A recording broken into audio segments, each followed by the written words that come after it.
Hello friends, welcome to my YouTube channel IAS gateways. इस video में Gupta and Gupta के construction planning and management के question number 71 से लेकर 80 तक डिटेल में कंसेप्ट के साथ डिस्कस करूंगा।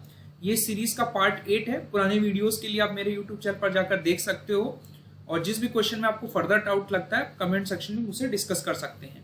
सो लेट्स स्टार्ट। क्वेश्चन नंबर 1 है, an excavator cost ₹20 lakhs and an estimated life of 8 years। जो एस्टिमेटेड लाइफ ऑफ 8 years है और हमारा जो एक्सकवेटर है इट्स अ अर्थ इक्विपमेंट जिससे हम एक्सकवेशन करते हैं, उसकी जो इनिशियल कॉस्ट है जब हमने उसको परचेज किया वो हमारी 20 लाख रुपीज है। It has no salvage value at the end of 8 years। Salvage का वैल्यू मतलब है हमारी रीसेल वैल्यू। मीन्स अगर हम उसको 8 years के बाद वापस से सेल आउट करेंगे तो उसकी जो कॉस्ट है वो हमारी 0 है।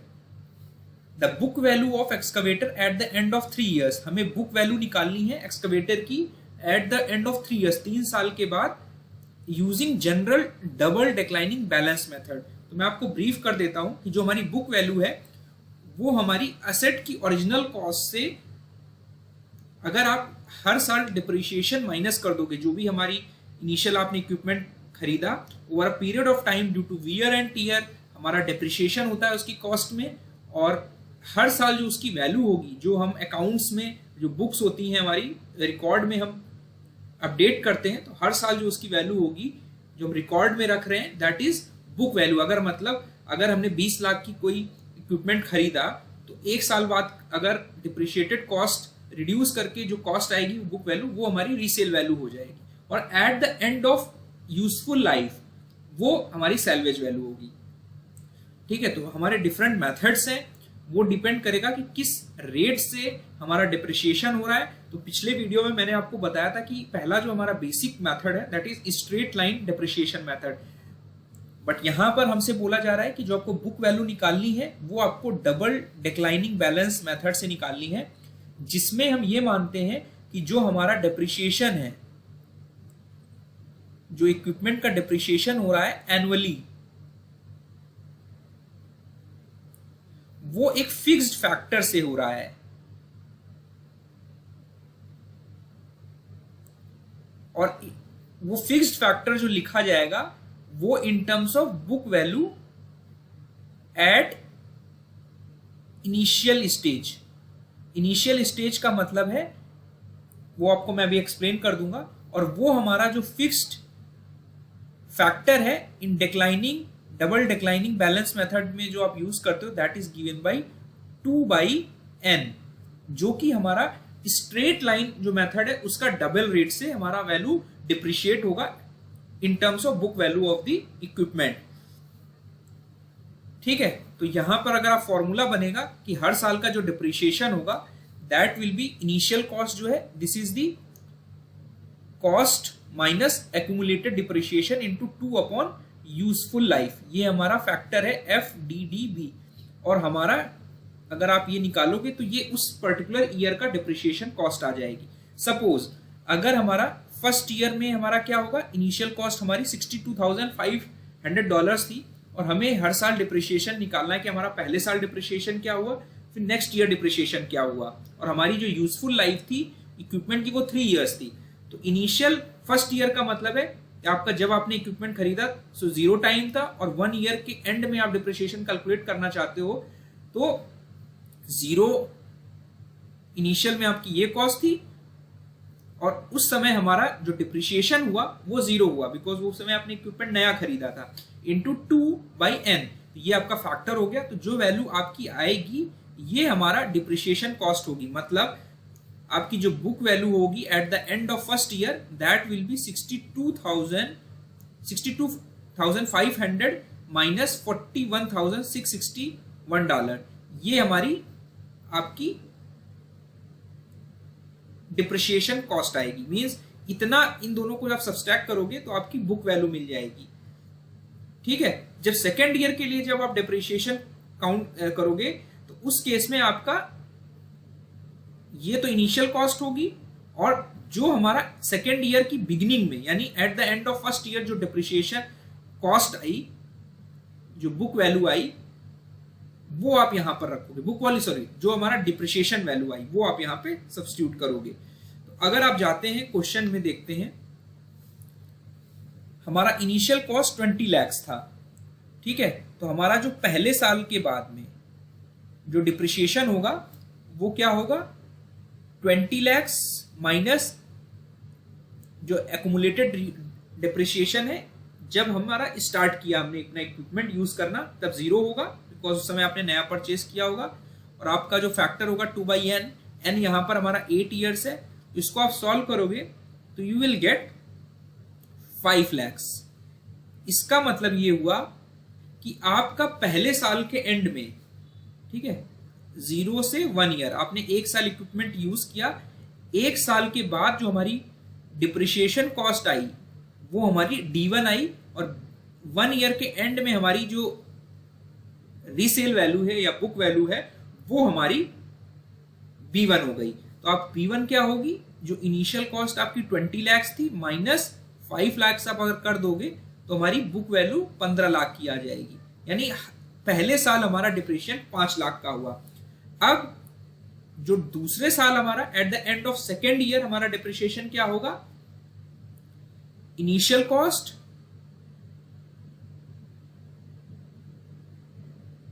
माइनस जो हमारा डिप्रिसिएशन वैल्यू है at the end of first year यानी 5 लाख। तो आप देखोगे कि ये हमारी बुक वैल्यू आ गई इंटू 2/n।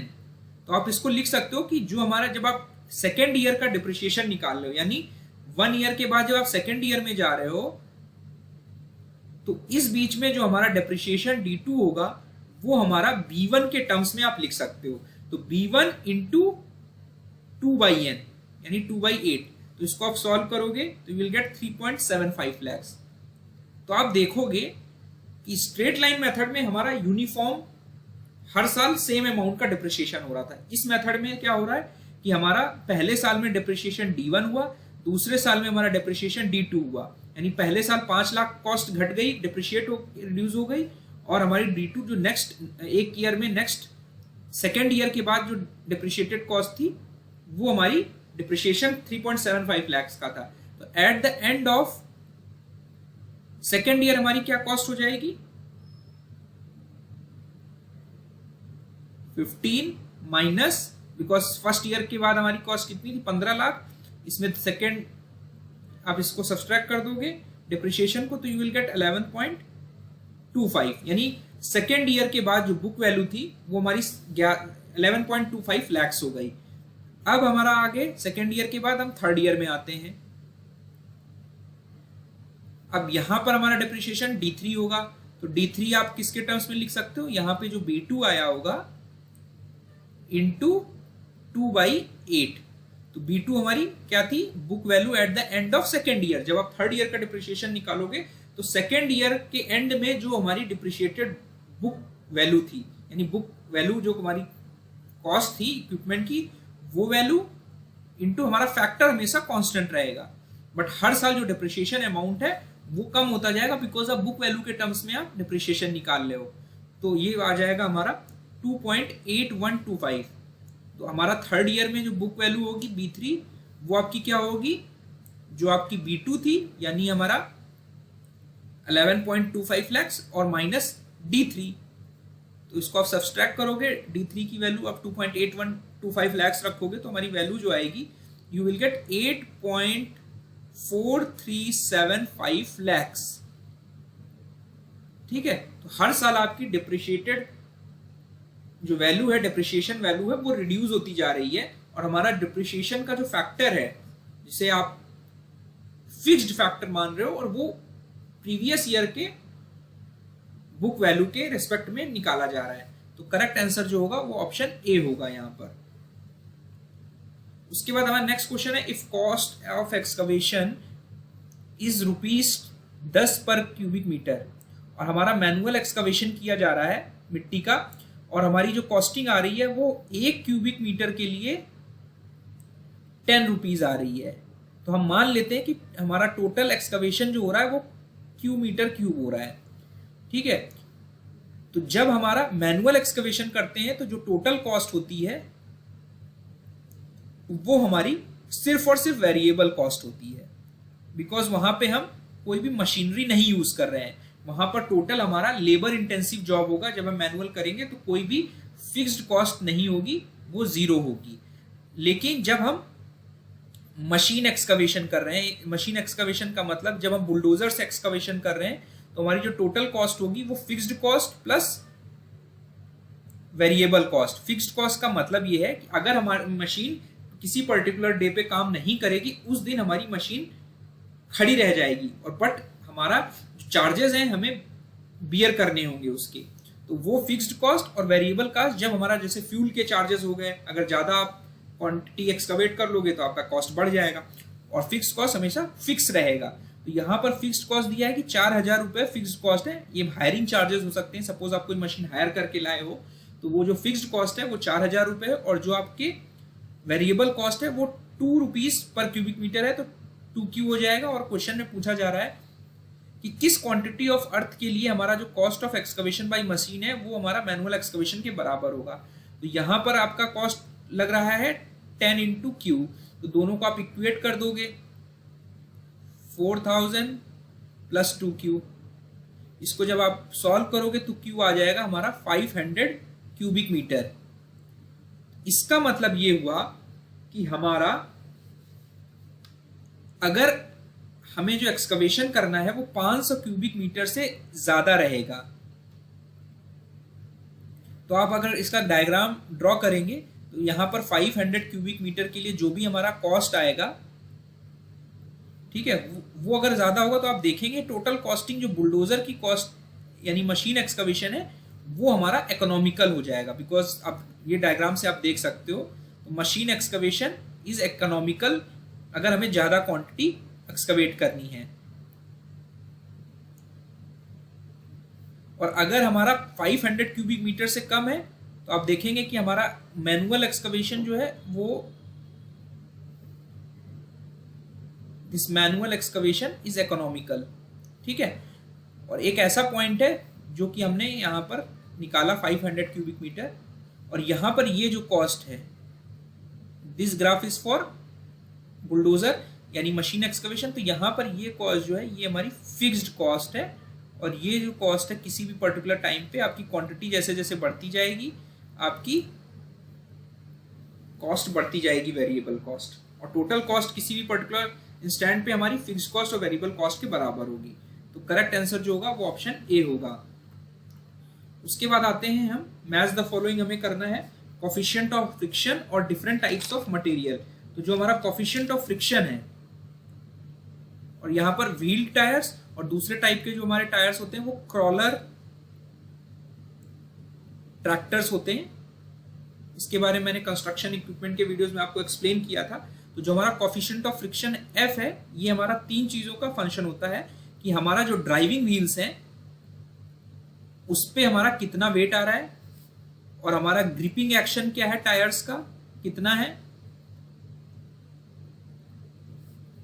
और ग्राउंड की कंडीशन कैसी है। ग्राउंड कंडीशन का मतलब ये कि हमारा जिस पे वो व्हीकल मूव कर रहा है वो हमारा सरफेस कैसा है, किस मटेरियल का बना हुआ है। तो वो हमारा टाइप ऑफ मटेरियल के अकॉर्डिंग वेरी करता है। तो जो पहला लूज कंडीशन है, तो मैं आपको दोनों के लिए आपको एक्सप्लेन कर देता हूं। लूज सैंड, कंक्रीट, आपका आइस हो गया, और आपका लूज अर्थ हो गया। तो अगर यहां पर देखें तो रबर टायर्स जो कि हमारे व्हील ट्रैक्टर्स में प्रोवाइडेड होंगे, और क्रॉलर ट्रैक्टर जो क्रॉलर माउंटेड व्हीकल्स या ट्रैक्टर्स में प्रोवाइडेड होंगे। तो इसकी जो वैल्यू है ये हमारी 0.2 से 0.3 होती है। आप एवरेज वैल्यू 0.25 ले सकते हो, और क्रॉलर के लिए यही वैल्यू 0.3 होगी। कंक्रीट के लिए हमारी ये वैल्यू 0.8 से 1 तक होती है, बिकॉज जितना ज्यादा हमारा कोफिशिएंट ऑफ ट्रैक्शन होगा उतना हमारा ट्रैक्टिव एफर्ट जो होगा ज्यादा अवेलेबल होगा, बिकॉज हमें रेजिस्टेंस कम मिलेगा कॉन्टैक्ट सरफेस पे, ठीक है। इसी वजह से कंक्रीट के सरफेस पे हमारा जो व्हीकल है वो आसानी से मूव कर पाता है, बिकॉज हमारा जो रेजिस्टेंस है वो कम होगा और कोफिशिएंट ऑफ फ्रिक्शन हमारा ज्यादा हो जाएगा, बिकॉज उस समय जो हमारा ट्रैक्टिव एफर्ट अवेलेबल होगा वो हमारा ज्यादा होगा। और क्रॉलर के लिए ये वैल्यू होगी 0.45। आइस के केस में हमारी ये वैल्यू होती है 0.1 और क्रॉलर कंडीशन के लिए ये वैल्यू होती है 0.1 से लेके 0.25 और लूज अर्थ के लिए हमारी ये वैल्यू 0.45 होती है। तो अगर आप मैच द फॉलोइंग करोगे तो you will gate 2431 is the correct answer. Concrete के लिए आपका हो जाएगा 0.9, आइस के लिए आपका 0.12, लूज अर्थ के लिए 0.45 और जो हमारा फर्म अर्थ है वो हमारा 0.8 से 0.9 तक चला जाता है। ठीक है, उसके बाद आता है which one of the following surfaces will have highest coefficient of traction for using crawler tractor. Crawler track vehicles जो है, जो ट्रैक्टर्स में हमारा प्रोवाइडेड है, तो हमारा फर्म अर्थ जो होगी उसके लिए वैल्यू 0.85 से 0.9 होगी। फिर हमारी लूज अर्थ होगी, उसके लिए हमारा कोफिशिएंट ऑफ फ्रैक्शन 0.6 के अराउंड होता है। फिर उसके बाद कंक्रीट के लिए हमारा जो कंक्रीट सरफेस पे क्रॉलर माउंटेड व्हीकल चल रहा होगा तो 0.45 होगा। लूज सैंड के लिए हमारा 0.3 होगा और आइस के लिए हमारा 0.2 होगा।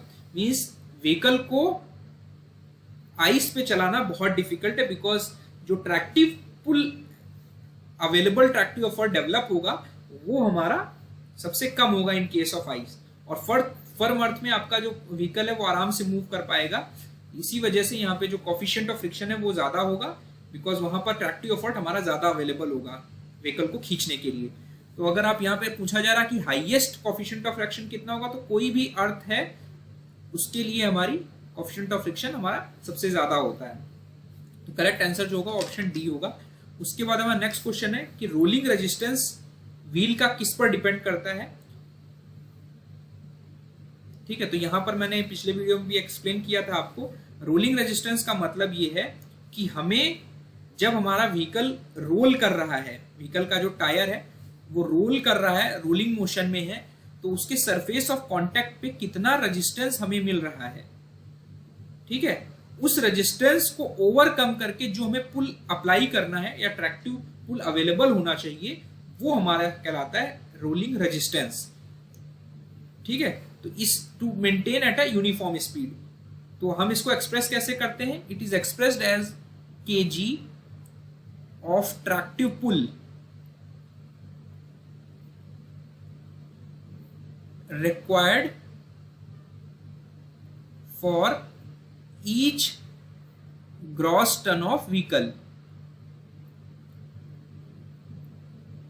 तो अगर इसको ऐसे समझे, इसका अगर हमारा वेट जो है वो W है, ठीक है, और हमारा रोलिंग रेजिस्टेंस जो है वो R है, it is expressed as kg per ton, और ये जो हमारी पुलिंग पावर है दिस इज P, तो R इज एक्सप्रेस्ड एज, यहां पर हमारा R डेवलप होगा rolling resistance at the contact surface, तो R is expressed as P by W, जो हमारा रिक्वायर्ड पुलिंग पावर है, सो दैट इतना पुल अगर हमारा अवेलेबल रहेगा तो रोलिंग रेजिस्टेंस को ओवरकम करके हमारा जो व्हीकल है एक यूनिफॉर्म स्पीड पर चलता रहेगा ऑन अ लेवल सरफेस। ठीक है, तो ये जो फैक्टर है ये डिपेंड करेगा कि हमारा वेट ऑफ व्हीकल कितना है, जो कि W है, जिससे हमारा जो प्रेशर है वो डिसाइड होगा, और हमारा ग्राउंड कंडीशन कितनी है उससे हमारा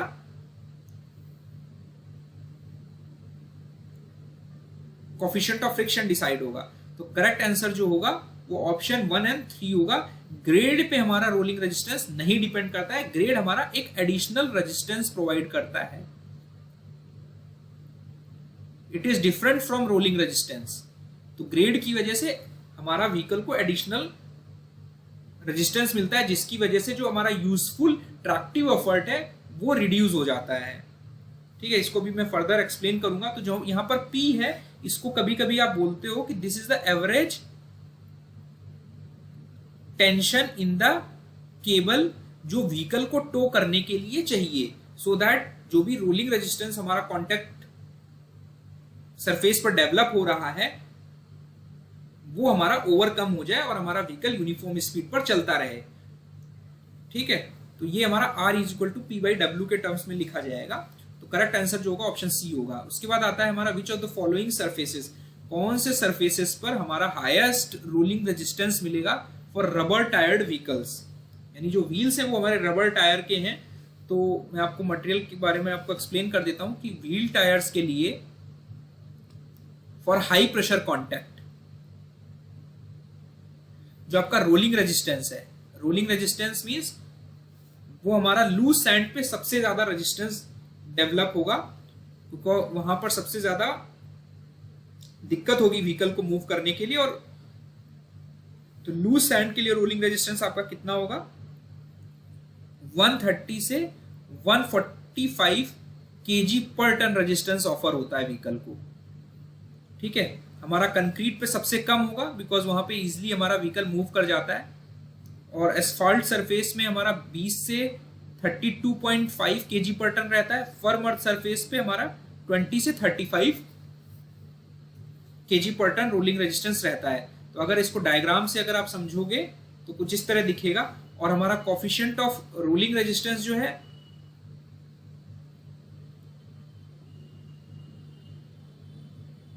वो आप लिख सकते हो R बाई W। तो जो रोलिंग रेजिस्टेंस जितना ज्यादा होगा उतना ज्यादा हमारा कोफिशिएंट ऑफ फ्रिक्शन होगा, कोफिशिएंट ऑफ रोलिंग रेजिस्टेंस होगा। तो आप लूज सैंड के लिए बिकॉज रोलिंग रेजिस्टेंस हमारा सबसे ज्यादा है, तो यहाँ आप ग्राफ देखोगे तो हमारा जो सैंड के लिए जो रोलिंग रेजिस्टेंस कोफिशिएंट है वो सबसे ज्यादा होगा।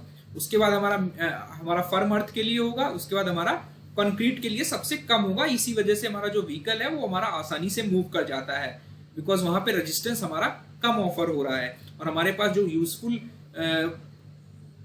ट्रैक्टिव एफर्ट है वो ज्यादा अवेलेबल है। तो करेक्ट आंसर जो होगा वो ऑप्शन बी होगा। इसके बाद हमारा नेक्स्ट क्वेश्चन है, if the gross vehicle weight of a truck is 30 tons. Vehicle का जो ग्रॉस वेट है, ग्रॉस वेट का मतलब है कि जो उस पर सामान लोडेड है, ठीक है, अगर ये व्हीकल लोडेड है तो उसमें जो सामान रखा हुआ है उसका भी वेट मिला के जो ग्रॉस वेट है वो हमारा कितना दिया हुआ है, यहाँ पर 30 टन्स दिया हुआ है। और जो रोलिंग रेजिस्टेंस है, जो कॉन्टैक्ट सरफेस पे रेजिस्टेंस ऑफर हो रहा है वो हमारा 30 kg पर टन दिया हुआ है।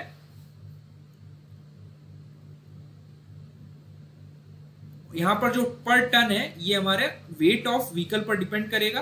तो आप इसको अगर मल्टीप्लाई कर दोगे 30 टन से तो आपका टोटल रेजिस्टेंस आ जाएगा 900 kg।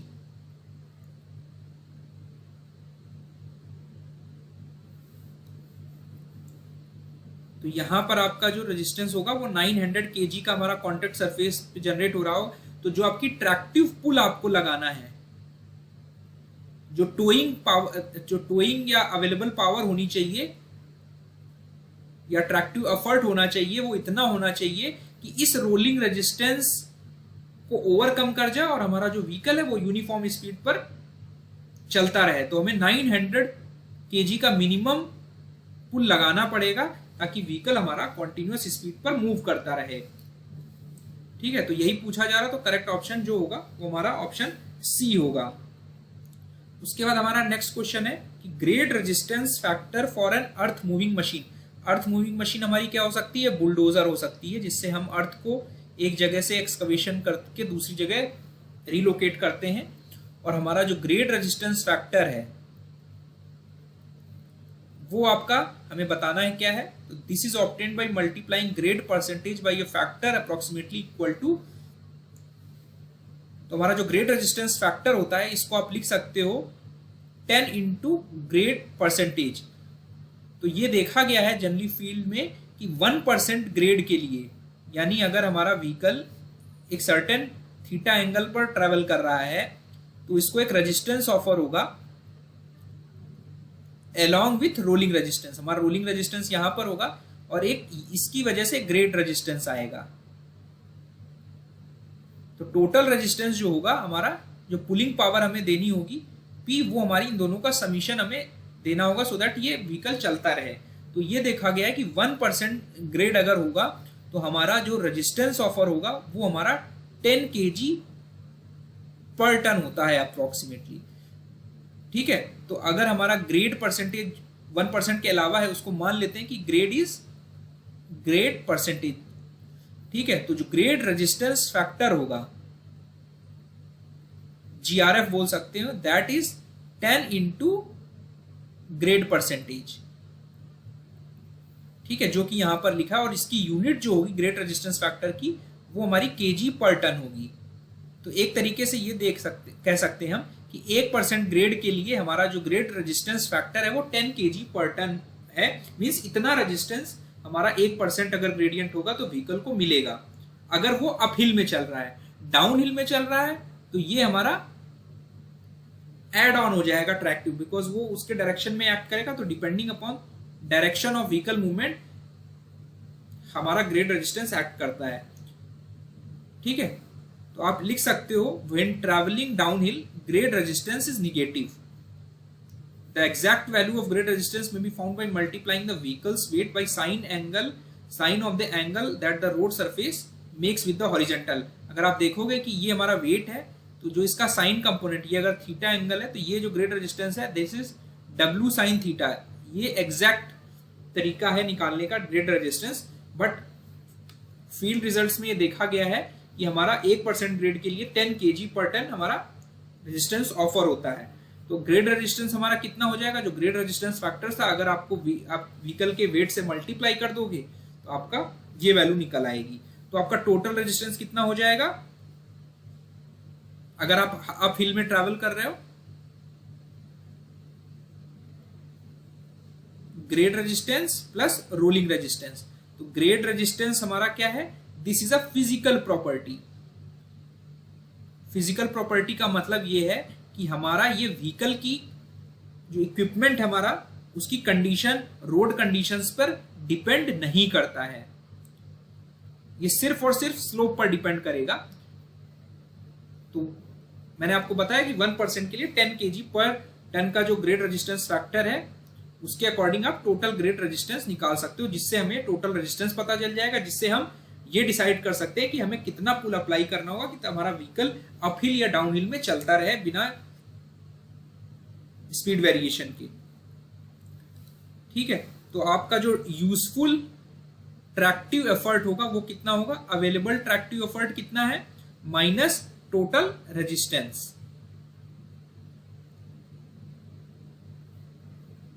ठीक है, तो यहां पर जो करेक्ट आंसर होगा वो हमारा 9 kg, जो नियरेस्ट ऑप्शन है वो ऑप्शन सी करेक्ट आंसर होगा। उसके बाद हमारा नेक्स्ट क्वेश्चन है, एक व्हील्ड ट्रैक्टर है, हॉलिंग unit is working on a firm earth, means properly well compacted एक सरफेस है अर्थ का जहां पर एक व्हील्ड ट्रैक्टर ऑपरेट कर रहा है।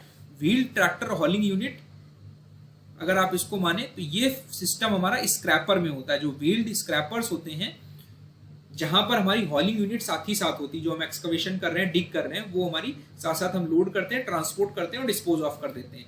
तो वहां पे जो लोडेड वेट है यूनिट का, पूरी कंपोजिट यूनिट का, उसमें ड्राइव जो व्हील्स हैं, तो अगर आप देखेंगे ये हमारा स्क्रैपर है जिसमें ये हमारे जो व्हील्स हैं ये हमारे ड्राइव व्हील्स हैं, और जो हमारा ट्रैक्टिव एफर्ट आ रहा है वो हमारा ड्राइव व्हील्स के करस्पॉन्डिंग आता है। और ये हमारे हॉलिंग यूनिट है जिसपे यहां पर हमारा लोड कर ले रहे हैं आप सामान। ये हमारा पीछे वाले व्हीकल्स हैं जिसको आप स्क्रैपर व्हील्स भी बोल सकते हैं। तो दोनों व्हील्स पे हमारा लोड दिया है कि इन व्हील्स पे और इन व्हील्स पे हमारा ये लोड आ रहा है। तो अगर आप देखोगे तो इस पर हमारा जो वेट आ रहा था ये आ रहा है 25,000 kg, यानी 25 टन आ रहा है हमारे ड्राइव व्हील्स पर और 20,000 kg आ रहा है स्क्रैपर व्हील्स पे। और हमारा कोफिशिएंट ऑफ ट्रैक्शन जो दिया है फर्म अर्थ पे वो हमारा 0.5 दिया है, और हमें रिम पुल हमें बताना है कि कितना एक्ट कर रहा है। तो रिम पुल का मतलब ये है कि हमारा कितना पुल अवेलेबल है सो दैट जो व्हीकल है अंडर रेटेड कंडीशंस हमारा चलता रहे। तो अगर आप इसको इस तरह देखेंगे, ऑन अ लेवल सरफेस ये हमारा एक व्हील है, एक ये व्हील है, तो ये ड्राइव व्हील्स है, इस पे हमारा वेट W एक्ट कर रहा है, हमारा कोफिशिएंट ऑफ ट्रैक्शन म्यू है। तो जो रिम पुल है एट द कॉन्टैक्ट सरफेस, जो हमारा जहां पे व्हीकल कॉन्टैक्ट सरफेस पे है, जो ड्राइव व्हील्स हैं, वहां पे हमारा कितना पुल अवेलेबल है at the contact surface of the rim pull, so that हमारा व्हीकल जो रेजिस्टेंस डेवलप हो रहा है कॉन्टैक्ट सरफेस को ओवरकम कर जाए। तो यहाँ पे दिस इज रिम पुल। तो रिम पुल जो टर्मिनोलॉजी है ये हमारे व्हील्ड ट्रैक्टर्स के लिए यूज की जाती है। क्रॉलर ट्रैक्टर्स के लिए ड्रॉ बॉल पुल यूज किया जाता है, जो कि मैंने आपको पुराने वीडियो में एक्सप्लेन किया था। तो यहाँ पर जो ट्रैक्टिव एफर्ट अवेलेबल है at the contact surface of the drive wheels, वो हमारा रिम पुल कहलाएगा व्हील ट्रैक्टर्स के लिए। ठीक है, तो यहाँ पे ये रिम पुल होगा। तो आपको पता है भाई फिजिक्स कि आपका जो ये होगा this will be given by, जो रिम पुल होगा,